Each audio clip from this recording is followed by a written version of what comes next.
Le 14 décembre dernier, Marc Chassot-Bénet, élu à la culture, s'est exprimé publiquement devant les adhérents, les enseignants et les partenaires de l'école de musique de Solor.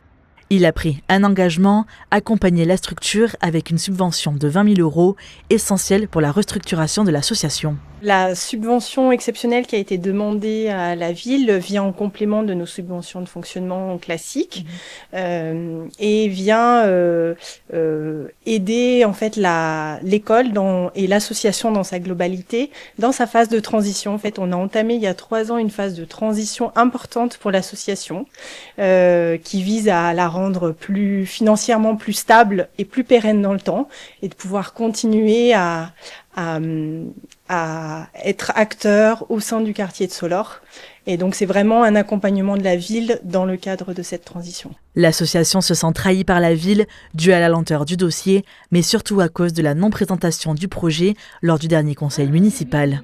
Mais un acompte a bien été voté le 26 janvier dernier. C'est la règle avant une élection municipale pour une aide exceptionnelle. Il y a un parallélisme qui est un peu étonnant entre la posture qu'avait la directrice de l'association en période préélectorale en 2020 et la posture qu'elle prend aujourd'hui à travers ce communiqué qui m'est parvenu mardi et finalement l'adresse à tous les médias qu'elle fait le jeudi en disant qu'elle n'a pas d'informations. Encore une fois, c'est faux. J'ai bien confirmé que la collectivité serait au rendez-vous, proposerait un soutien supplémentaire, augmenté pour tenir compte de ces difficultés. Mais la règle veut qu'on ne verse pas en période préélectorale des soutiens, notamment augmentés, qui pourraient orienter, influencer les votes. C'est bien normal. L'association devra donc attendre la nouvelle équipe dirigeante après les élections municipales de mars prochain afin de valider la deuxième partie de la subvention.